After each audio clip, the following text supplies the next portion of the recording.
La instrucción del Creador, el inicio. En este día sean todos bienvenidos. Damos gracias a nuestro Padre Celestial por permitirnos una vez más poder estar acá conociendo, aprendiendo un poco más acerca del mandato, la norma, el estatuto que el Eterno ha establecido para la humanidad, que ha establecido para ti y para mí. Por eso les damos la bienvenida.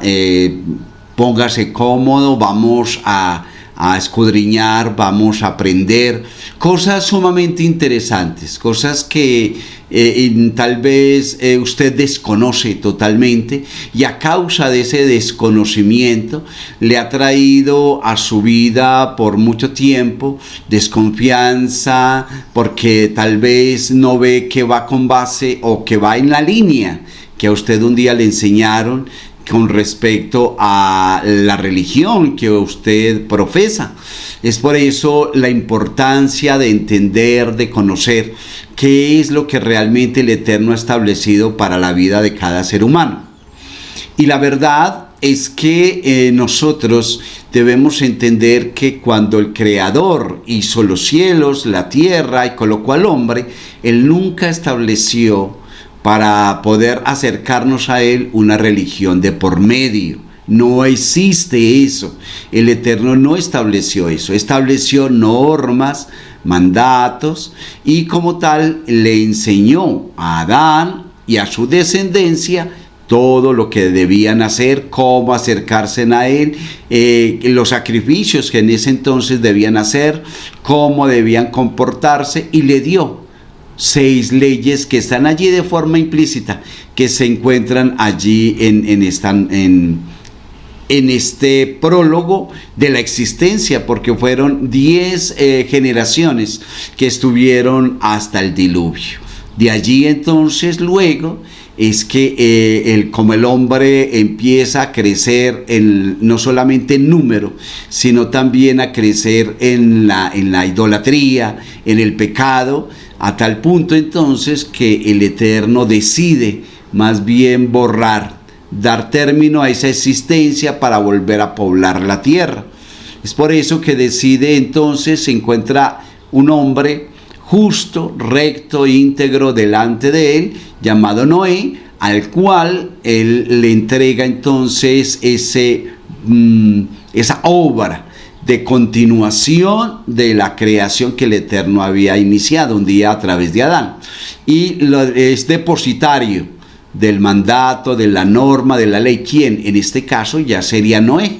Noé tiene 3 hijos, Can, Shem y Jafet, y estos 3 empiezan a conocer también de parte del padre, aún del bisabuelo que ellos tuvieron un día, también conocieron, y como tal entonces empieza esa descendencia del conocimiento, del aprendizaje, del mandato divino.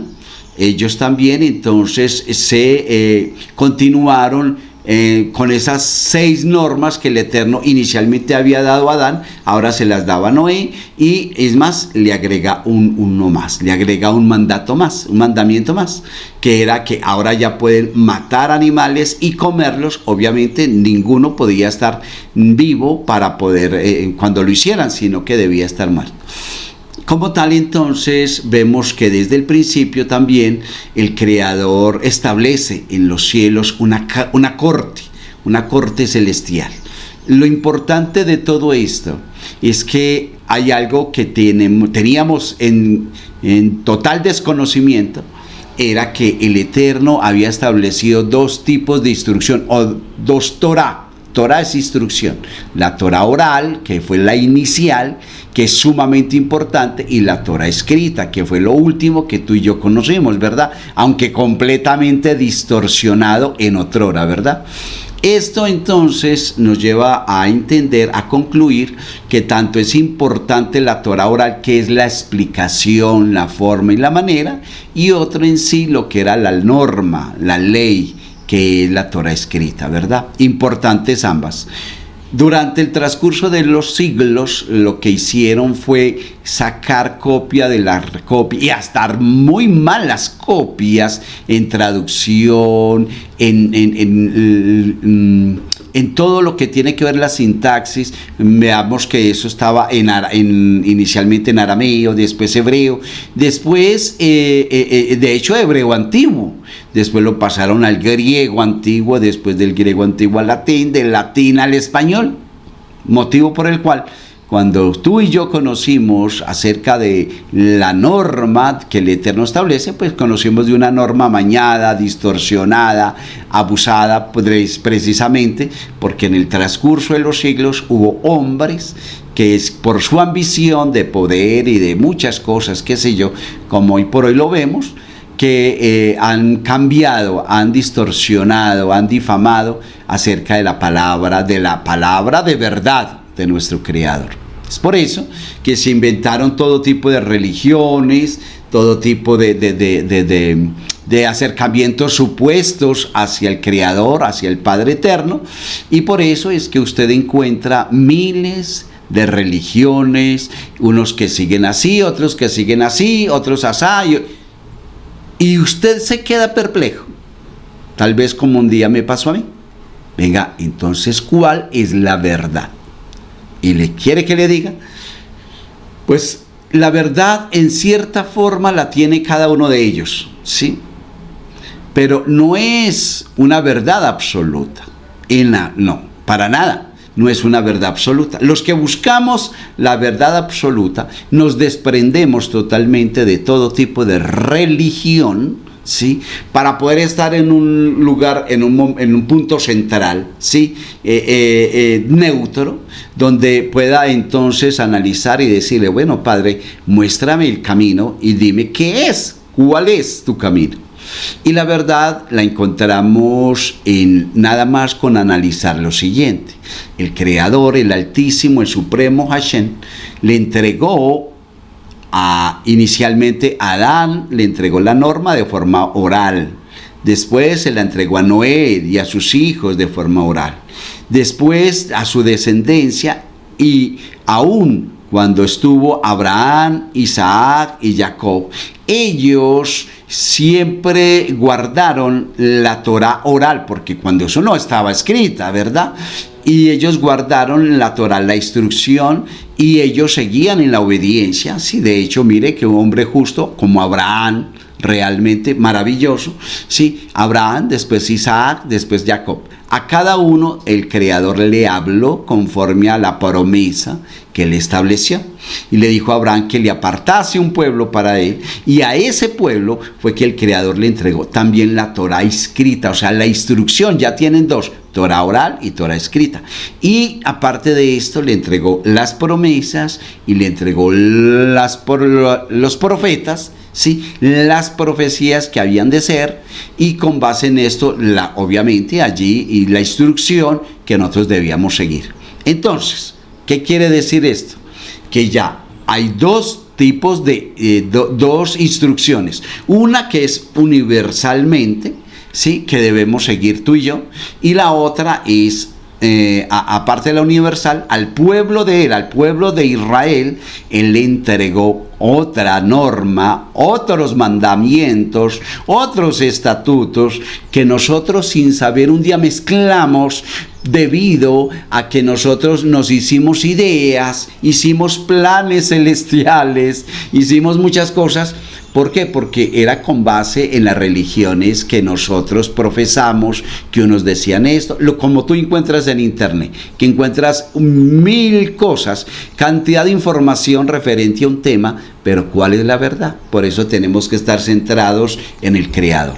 ¿Cuál es la verdad? Es fácil de usted orientarse en la verdad. ¿Cuál es? El Eterno establece en Éxodo 20, versículo 1, donde dice que no tendremos, no podremos, no honremos, no nos postremos ante ningún Dios de hombres, ante ninguna cosa que asemeje al Creador, porque Él es uno, único, soberano, Él es grande, Él está sobre todo el universo. Él es el mismo profeta Isaías lo dice, que no hay lugar donde puedan poner un lugar donde Él pueda establecerse, ¿Por qué? Porque Él es incorpóreo, el creador de los cielos y de la tierra es incorpóreo, es indivisible y es único, ¿sí ve?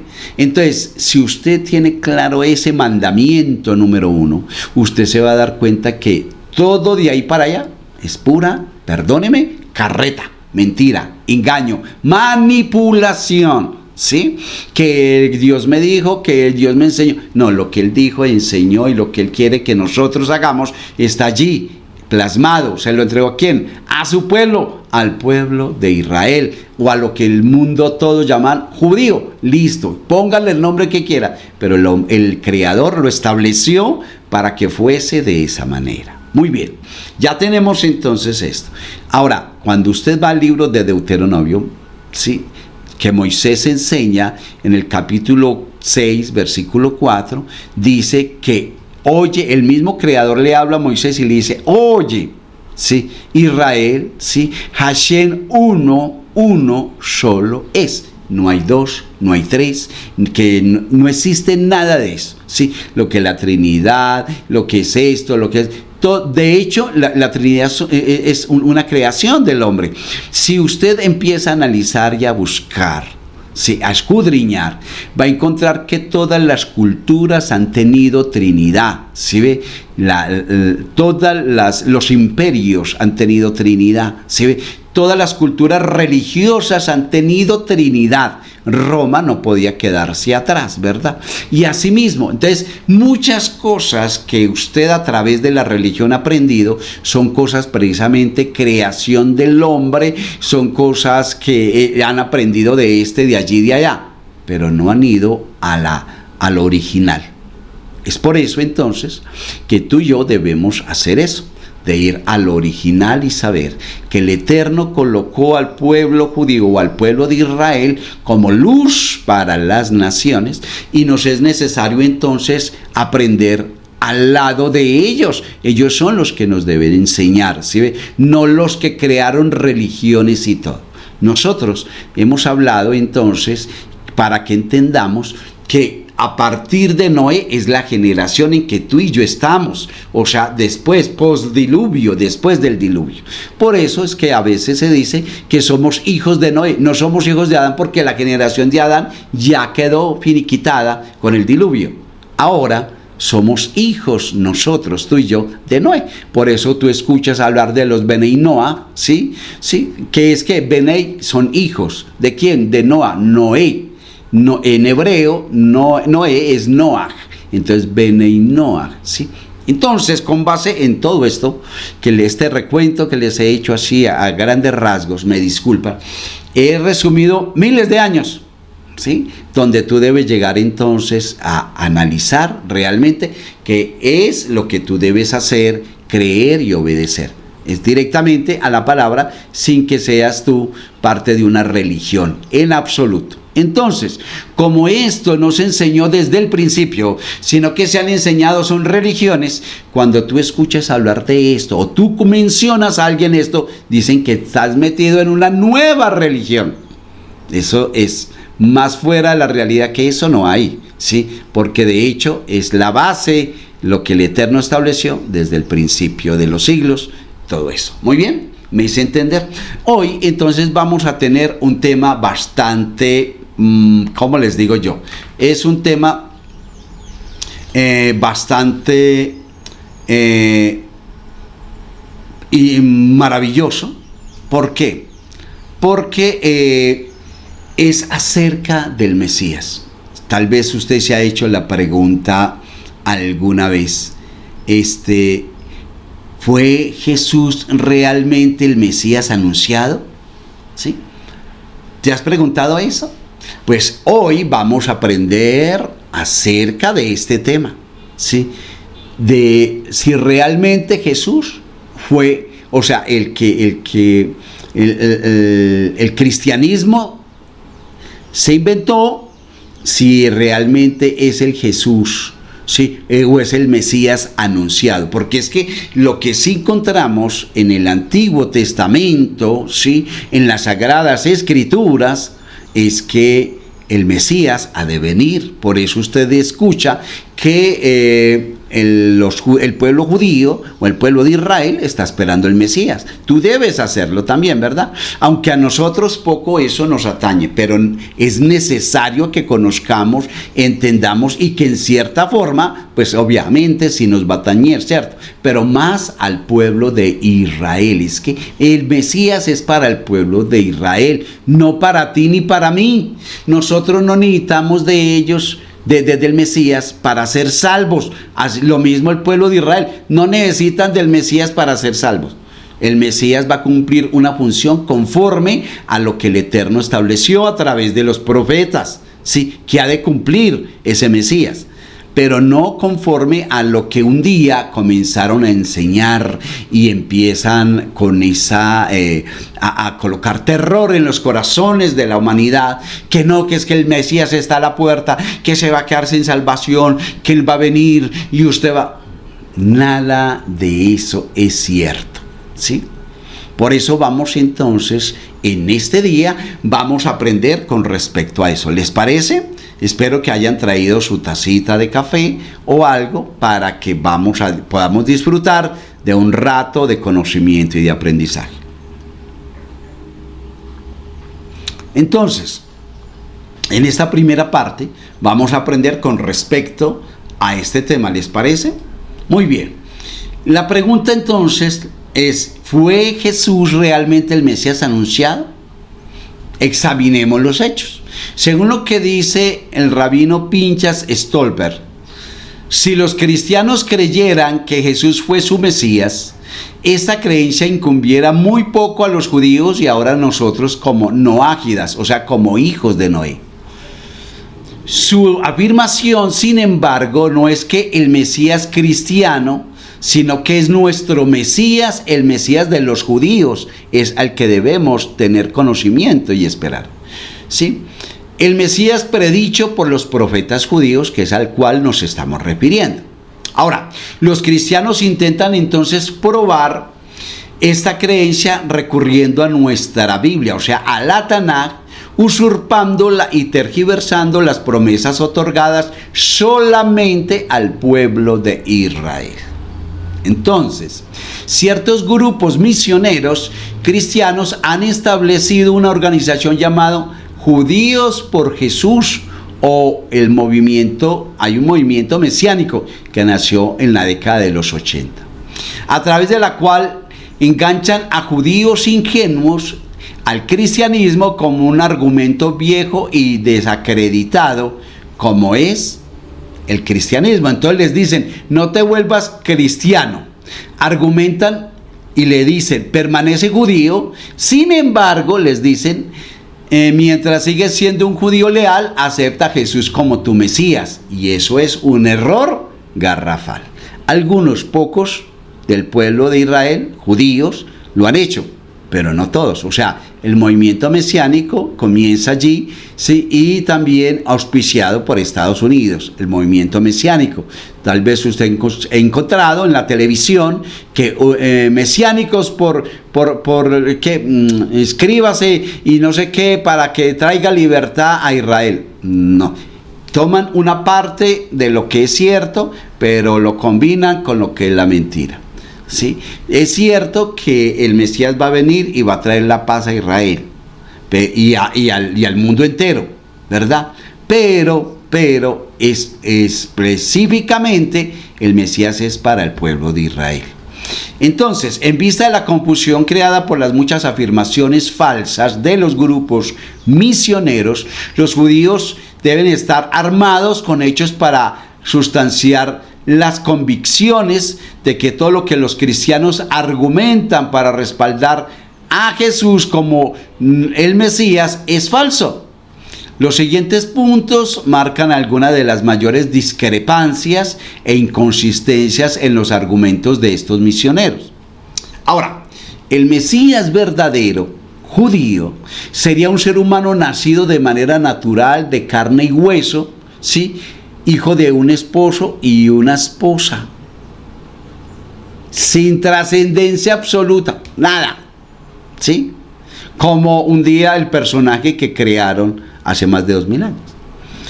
Él no va a ser un Dios, ni un hombre nacido por algún engendramiento virginal supernatural, que es lo que adulen, ¿sí? Como lo afirman los cristianos. En ningún lugar dice de nuestra Biblia o de la Taná que el Mesías sería un Dios como el Dios Todopoderoso, en absoluto. La misma idea de que Dios pudiera tomar forma humana es repulsiva para los verdaderos judíos porque contradice el concepto de Dios, lo que Él estableció allí en la Escritura.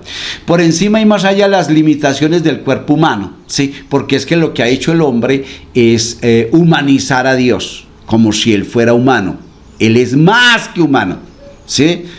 No lo podemos humanizar. Él no se puede dividir, ¿sí? En absoluto, porque Él es inmenso. Dice entonces que los judíos creen que solo Dios ha de ser reverenciado conforme a las Sagradas Escrituras, no un ser que en su creación, ya sea ángel o santo, o incluso el mismo Mesías, pueda hacerlo, ¿sí? Nadie puede ser reverenciado sino exclusivamente Hashem, el Todopoderoso.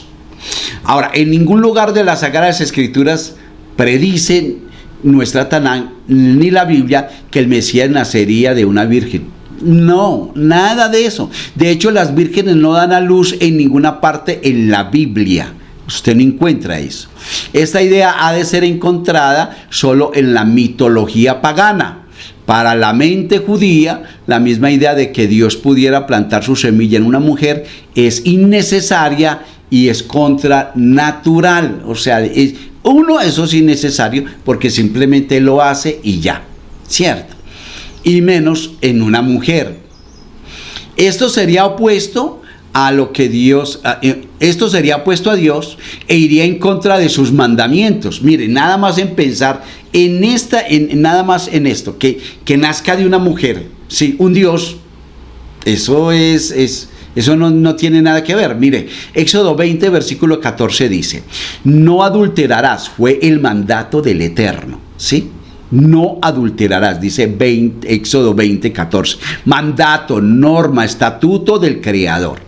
Levítico 20, versículo 10 también dice: si un hombre comete adulterio con una mujer vallida, o sea, desposada o con promesa de matrimonio, cometiendo adulterio con la esposa de otro hombre, al adúltero y a la adúltera se les dará muerte. Hashem nunca haría eso. Él nunca va a enseñar que no adulteres, pero él mismo, a través, así sea de su espíritu, va a adulterar con una mujer que ya está desposada, y eso no le quepa en la cabeza. O sea, que porque él es Dios, entonces él va a abusar, y entonces él dijo no adulterarás, pero él sí lo va a hacer. Eso es absurdo, ¿sí? Entienda eso. Cuando enseñaban eso en la antigüedad, era porque es que hubo un hombre que también hizo mucho daño, ¿sí? a la relación con el Padre Eterno, que dijo todo es por fe, entonces simplemente crea y ya. No, usted tiene que racionalizar, usted tiene que razonar, pensar, mirar que los elementos que el Eterno nos está dando no es para confusión, va dentro de la línea santa, pura e íntegra de parte de él. Después de todo, ¿qué se consigue mediante esta afirmación? ¿A qué propósito sirve la afirmación de que María no tuvo relaciones naturales con su esposo? Y debe haber provocado que los judíos en este tiempo sospecharan que ella obró mal. ¿Por qué? Porque está bien que usted se crea el cuento ahora de que ella tuvo relaciones con otro y resultó en embarazo, teniendo esposo. Pero en esa época la gente se daba cuenta, ¿sí? Es más, el esposo de la que hacen referencia allí, de acuerdo a lo que han dicho en la historia, es que este hombre era un constructor, ¿sí? Y mantenía lejos. ¿Cómo va a aparecer la mujer de él? Sí, la que tiene desposada en embarazo. Todo el mundo lo iba a notar, ¿sí? Entonces, ese es un cuento bastante reforzado. Sí, de hecho va en contra de la naturaleza y lo que el Eterno estableció como ley o como norma. El Nuevo Testamento, o sea, lo que inventaron y añadieron como la Biblia cristiana, ¿sí? Que es una añadidura. De hecho, inicialmente cuando la crean se llamaba la Nueva Alianza, le pusieron Nueva Alianza. Admite mucho cuando dice en Mateo 1:19, entonces José, su marido, siendo hombre justo y no deseando avergonzarla en público, decidió divorciarla en silencio. Eso es una completa... Todo eso es una creación.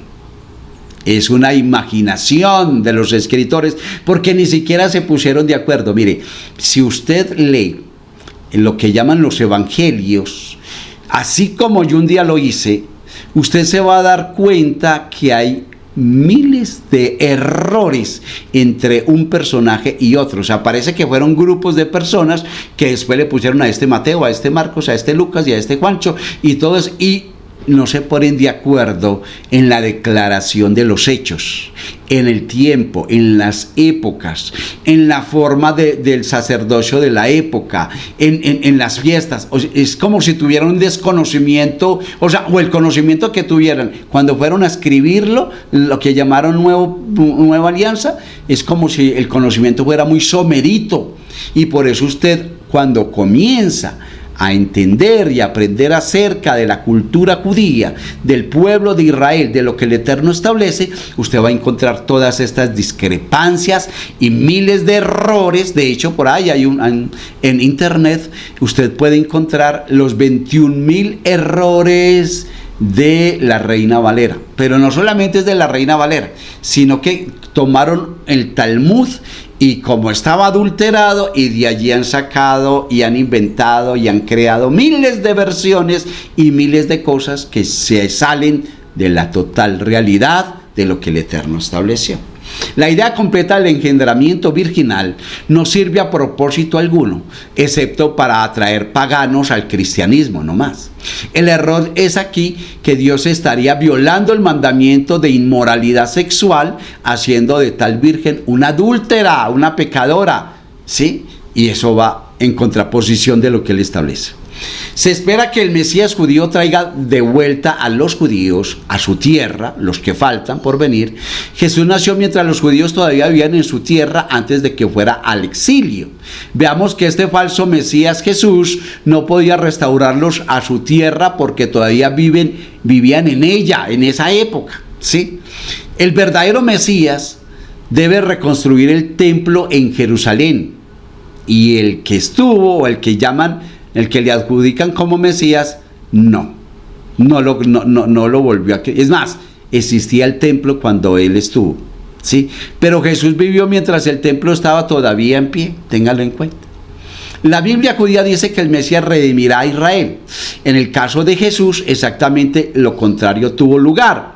No mucho después de su muerte, el templo que existía santo en Jerusalén fue destruido. Jerusalén cayó en desgracia y los judíos fueron al exilio para empezar una larga noche de 1900 años de persecución, en buena medida en manos de los seguidores de este pseudo-mesías. ¿Sí ve? O sea, hizo todo lo contrario de lo que el Eterno estableció. O sea, por eso no puede ser el Mesías. Los profetas de la Tanaj predijeron acerca del Mesías lo siguiente. Mira lo que dice Isaías 45:13. Dice: yo fui quien lo levanté a él para la victoria y quien nivelé todos los caminos para él. Él reedificará mi ciudad y dejará ir a mi pueblo exiliado sin precio y sin paga, dijo Dios de los ejércitos, Hashem de los ejércitos. ¿Sí ven? Ahora, ustedes tal vez van a aducir que también los profetas hablan del Mesías y que entonces tiene semejanza a este Jesús que estuvo. Al contrario, lo que hicieron fue tratar de semejar a Jesús que vaya un poco acorde a las profecías establecidas por el Creador. Porque si usted es sabio y empieza a leer la Tanaj, desde el libro de Isaías, desde el capítulo 40 en adelante hasta el 53, se va a dar cuenta de que siempre habló del pueblo de Israel como si fuera un hombre, ¿sí?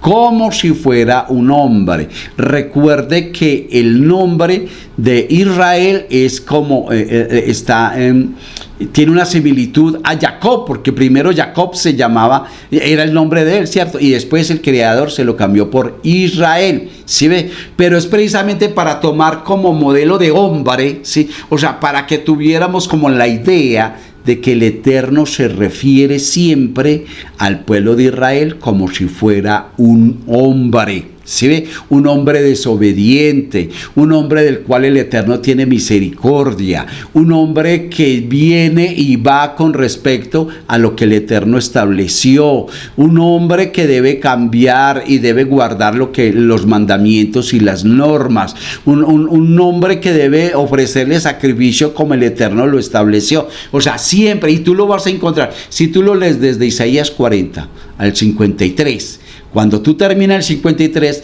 te vas a dar cuenta que esa figura creada llamada Jesús no tiene que ver con la realidad establecida por nuestro Padre Celestial en las Sagradas Escrituras, porque es totalmente diferente. Por eso estamos hablando hoy acerca de que Jesús no es el Mesías que el Eterno estableció. Por eso se espera, por eso debemos esperarlo, porque no ha venido, no ha llegado. Tenemos que cambiar esa idea que nos dijeron que el pueblo de judío, Israel, que no acepta a Jesús porque es un pueblo rebelde y contumaz. ¡No! Es porque ellos no pueden ir en contra de lo que el Eterno estableció. Y entonces él no llega, este sujeto o esta persona, este personaje, no llega a lo que realmente el Eterno designó como Mesías. No cumple las características, le asignan características como si fuese. Pero cuando usted conoce la verdad, dice, pues puede tener similitud, pero no es. Entonces, también dice entonces el profeta Sofonías en el capítulo 3, versículo 14 al 17, dice: grita de goza, hermosa Sión, clama fuerte, oh Israel, gózate y alégrate con todo tu corazón, hermosa Jerusalén, ya que Hashem ha anulado el juicio contra ti, ha expulsado a tus enemigos, el rey de Israel. Hashem está en tu medio, no necesitas temer más el desastre. En ese día se le dirá a esto a Jerusalén: no temas, Sión, no decaiga tus manos. Tú, Hashem, está en tu medio, en un guerrero que consigue el triunfo. Él se gozará en ti, se alegrará y gritará sobre ti con júbilo. Él calmará con su Jabá, con su amor, que cuando el Mesías venga, todas las naciones del mundo se unirán para conocer y reverenciar al único Dios verdadero. Sí, el conocimiento de Dios llenará la tierra, que es lo que estamos viendo ahora, ¿cierto? Que falta todavía que llegue Él. Porque si el Mesías hubiese llegado, ya toda la tierra conocería realmente al Creador, y entonces no tiene razón de ser que existan las diferentes religiones, ni iglesias, ni nada. ¿Por qué? Porque ya todo el mundo lo conoce. Pero ahí puede ver que ese Mesías que ellos promulgan, ese Mesías no es, porque sigue cada día creciendo, acrecentando más, abriendo locales religiosos aquí y allá, haciéndose nombramientos y miles de cosas para ellos, ¿sí? Que porque el Mesías ya viene, o sea, y entonces ¿qué aduce? No, que es que la segunda venida, o sea, en la primera él no alcanzó a hacer eso, lo que debía hacer, pero en la segunda sí. Eso es mentira, entiéndalo. El mundo será pleno del conocimiento de Dios como las aguas cubren los mares, lo dijo el profeta Isaías en el capítulo 11, versículo 9. Y entonces, que nada malo o perverso se hará en todo mi monte sagrado, porque toda la tierra estará llena de devoción a Hashem, como las aguas cubren la mar. ¿Sí ve? Eso no ha sucedido. Entonces, si no ha sucedido, no ha venido ningún Mesías. Apenas va a venir. Nada de esto tuvo lugar después de la muerte de Jesús. Por el contrario, el Islam emergió y se constituyó en la religión de los árabes y de muchas otras naciones. El cristianismo se dividió en muchas sectas, en conflicto y guerra unas con las otras. Y una buena parte de la tierra continúa adorando ídolos. Aún hoy el mundo está lejos de adorar al único Dios, a Hashem. Cuando el verdadero Mesías venga, su influencia se extenderá sobre todos los pueblos, quienes adorarán a Dios en el templo en Jerusalén. ¿Sí? Porque está escrito. El profeta dice, porque mi casa vendrá a ser casa de oración para todas las naciones. Esto obviamente no ha tenido lugar y por tanto el Mesías no ha venido aún. Piensen en eso, tengan en cuenta. Hoy estamos aprendiendo a eso, ¿sí? Fue Jesús, el Mesías, realmente que el Eterno dijo que había de venir. Hasta ahora vemos que no. Durante el tiempo del Mesías, un nuevo espíritu gobernará el mundo y el hombre dejará de cometer pecados y crímenes. Esto se aplica especialmente a todos y en especial a los judíos. La Torá dice que Dios circuncidará tu corazón y el corazón de tus hijos para que amen a Dios. Esto lo encontramos en Deuteronomio 36, dice, entonces Hashem tu Dios abrirá tu corazón y el corazón de tu linaje para que ames a Hashem tu Dios con todo tu corazón y todo tu ser para que vivas. Los profetas enseñaron y todo el pueblo, todos son juntos, heredarán la tierra para siempre. Mire, dice Isaías 59:20, vendrá redentoración a los de Jacob que se vuelvan del pecado, declara Hashem. En ese día yo escudriñaré los pecados de Israel y nada hallaré, dice el profeta Jeremías 50:20. En esos días y en ese tiempo, declara Hashem, se buscará la maldad de Israel y no aparecerá los pecados de Judá y no se hallarán, porque perdonaré a los que haya dejado sobrevivir, o sea, a los que hayan quedado vivos. Tenaz eso. Mire que él no ha venido. Yo te daré un nuevo corazón y un nuevo espíritu, dijo Hashem a través del profeta, y tú obedecerás mis leyes y mandamientos y los cumplirás. Dice Ezequiel 36, 26, 27, dice, les daré un corazón nuevo y pondré un espíritu nuevo dentro de ustedes. Quitaré de su cuerpo el corazón de piedra y les daré un corazón de carne. Versículo 27, pondré mi ruaj, mi espíritu dentro de ustedes y haré que anden según mis leyes, que guarden mis decretos y que los pongan en práctica. ¿Se da cuenta? Poco después de Jesús, ignorancia sobre Dios e incluso ignoran sobre la ciencia y filosofía y llenaron la tierra cuando el oscurantismo dominó el mundo. Tenaz eso. El Mesías verdadero debería gobernar como rey de los judíos. La carrera de Jesús, como está descrita en el Nuevo Testamento, duró 3 años, al final de los cuales fue crucificado por los romanos como un criminal común. Él jamás ejerció otra profesión sino la de predicador viajero y sanador de fe, entre comillas, ¿no? Ciertamente no mantuvo la posición oficial alguna ni ejerció gobierno de ninguna clase, como lo estableció el Padre Eterno y lo predijo a través de los profetas. ¿Sí ve? O sea, fuera totalmente de lo que el Eterno estableció. No puede ser él el Mesías prometido por el Padre Eterno para su pueblo Israel. O sea, no encaja dentro de lo que el Eterno establece. Durante el tiempo verdadero del Mesías, la profecía retornará al pueblo judío y la presencia de Dios morará entre nosotros.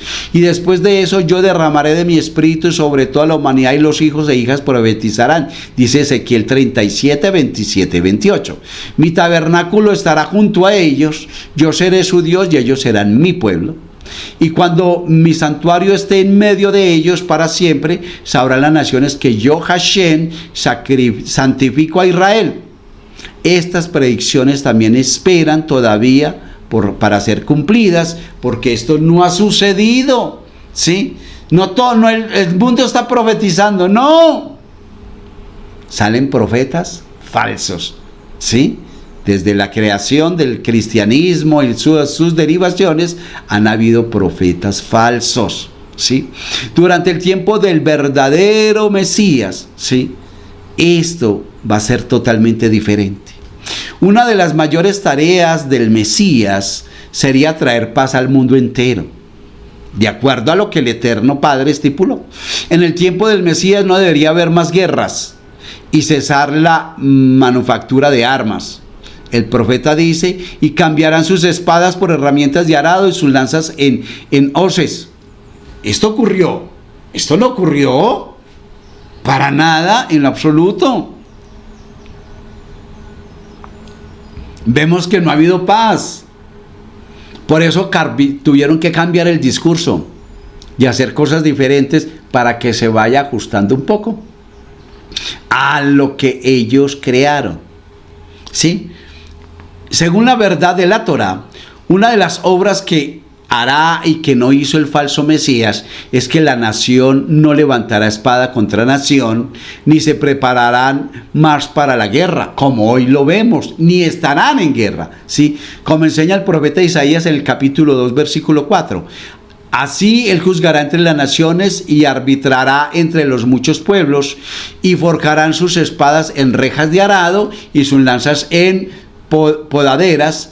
No alzará espada nación contra nación, nunca más conocerán la guerra. De hecho, las naciones cristianas son muy propensas a la guerra, y guerras han ido y venido casi continuamente desde Jesús hasta este día.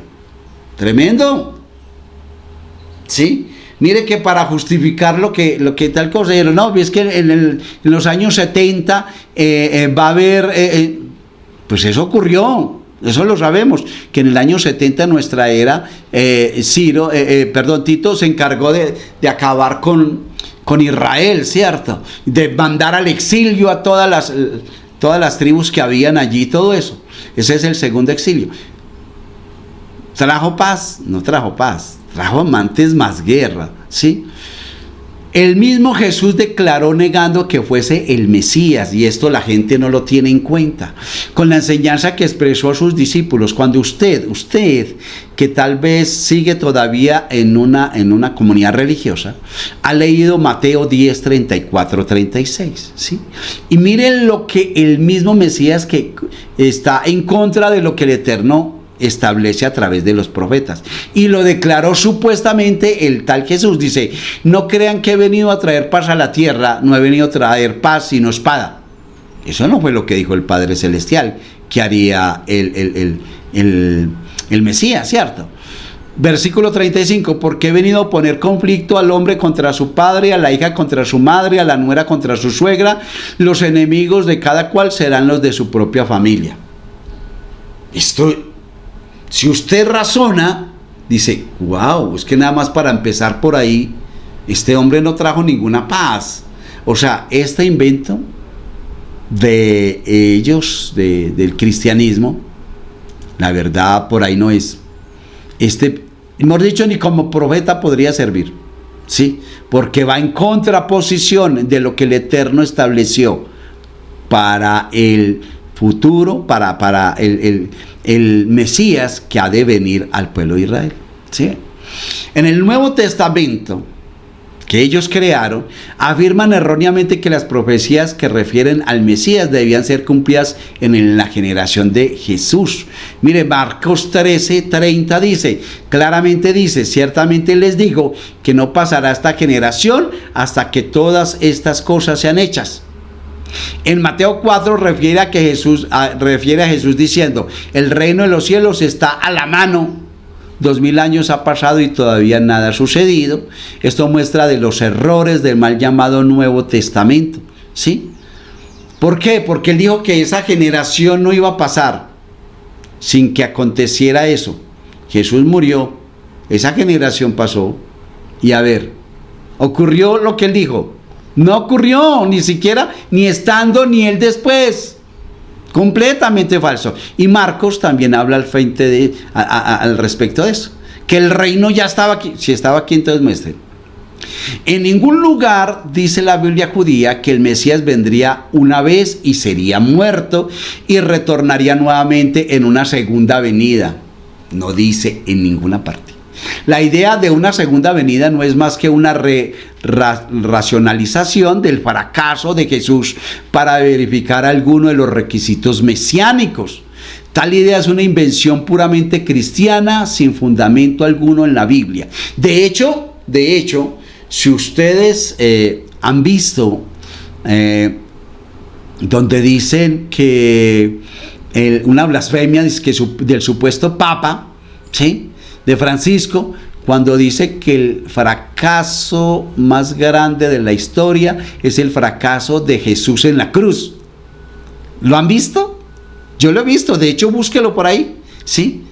Lo van a encontrar, todavía está allí, no lo han borrado, ¿sí? Y él mismo declara que el fracaso más grande de la humanidad es el fracaso de Jesús en la cruz. ¿Por qué? Porque ellos mismos lo inventaron y saben que ese cuento ya no, miles, millones de personas ya no lo creen.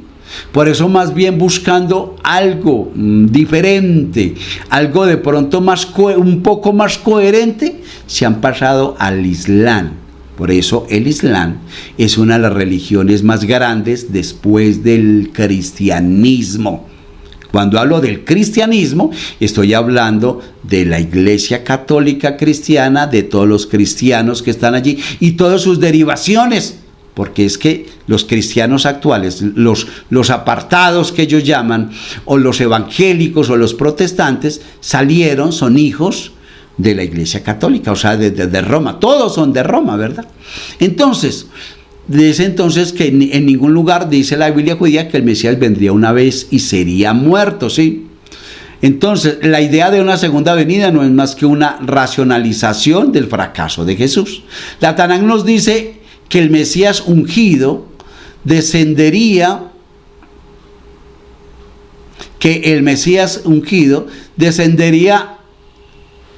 en línea directa del rey David, ¿sí? O sea, mire, cuando habla de ungido, todo rey, de acuerdo a lo que el Eterno establece, había que ungirlo con aceite, ¿sí?, y hacer todos los protocolos establecidos por el Padre Eterno. El Mesías no fue rey, no venía de la línea de David, ni mucho menos, sino que fue algo agregado, adoptado, algo como si fuera siervo. Y el mismo Creador enseña, ¿sí? Dice sin embargo, si Dios fue el Padre de Jesús, suponiendo, no es algo ridículo afirmar que desciende del rey David por lado paterno. ¿Para qué decir que es hijo de David si realmente es hijo de Dios? No hay necesidad, ¿cierto? Pretendieron incrustar erróneamente lo que declaró Hashem, el Padre Eterno, a través del profeta Isaías, en el capítulo 11, versículo 5, donde dice: saldrá una vara del tronco de Isaí. Isaí era el padre de David, del rey David. Un vástago retoñará de sus raíces y reposará sobre él el espíritu de Hashem, espíritu de sabiduría y de inteligencia, espíritu de consejo y de poder, espíritu de conocimiento y de temor a Dios. ¿Sí? Vemos claramente que se está refiriendo a un rey que ha de venir, que será ungido de acuerdo a la costumbre y cumplirá lo dispuesto por Hashem, como está escrito en la Torá. ¿Sí ve? Este Jesús, del cual nos enseñaron un día, del cual promulgan todos los días desde hace más de 2000 años, este no es el Mesías que el Eterno establece para salvación, o sea, para darle libertad al pueblo de Israel, en absoluto. Es por eso entonces que debemos aprender referente a esto y de saber que el Creador nuestro, los planes de Él son totalmente diferentes a lo que un día nos quisieron creer de este falso Mesías. Tengamos en cuenta esto, que el Eterno les bendiga y les espero para la segunda parte de este maravilloso tema acerca de el verdadero Mesías.